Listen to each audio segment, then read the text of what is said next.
You're watching the YuKKing Off channel.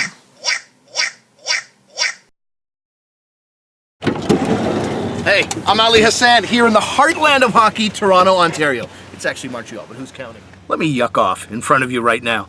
Hey, all you Mikes and Tims and Bobs, are you tired of your name? You feel sad that you have such an average, generic name?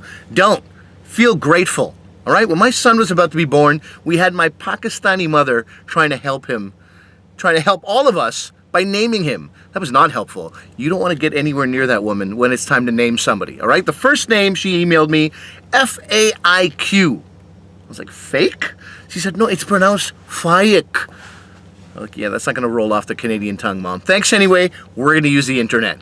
My wife and I spent 6 months on the net, couldn't come up with anything. My mom knew this. My son's going to be born in a week. And she sends me an email, and then she calls me and she goes, you know what, when you get home, you check your email. I can hear her excitement. And I was like, you know what, Mom? I don't have to go home to check email anymore. But I didn't actually say that. I was like, let's take a little break from this conversation. And I turned to my wife. I'm like, whatever Mom has sent me, let's be open-minded. Let's be flexible. We don't have a name for this kid right now. This is a true story. And if you know any Pakistanis, you can confirm this. I opened up that email. This is the name she sent. F-A-K-H-A-R. Fakhr. Fakhr Hassan. That's what my son was supposed to be named.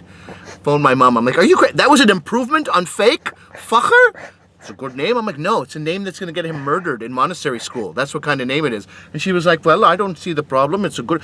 And then it clicked, and my mother said, oh, because it sounds like that word. I'm like, yeah, that's going to be an issue one day. This is a quote-unquote from my mother. She goes, well, I mean, he could just explain to the other boys that it's pronounced Fakhr. I'm like, he's going to be long dead before that opportunity presents itself, all right? Bad idea. And she said, well, it's a good name and it's a unique name. I'm like, you nailed unique. You nailed unique, Mom. It's been about 35 years since a Fakhr landed at the local airport, came down off a plane and started shaking people's hands. Hi, Fakhr, Fakhr, Fakhr. And people were like, what did that guy just say? What was that all about? And he got a wedgie and a backhand, and he went back up into the plane and said, all right, I'll tell the other fuckers to stay put for a little while. And that's why we don't see those guys anymore. And that's why you should be grateful for the name that you have, Bob.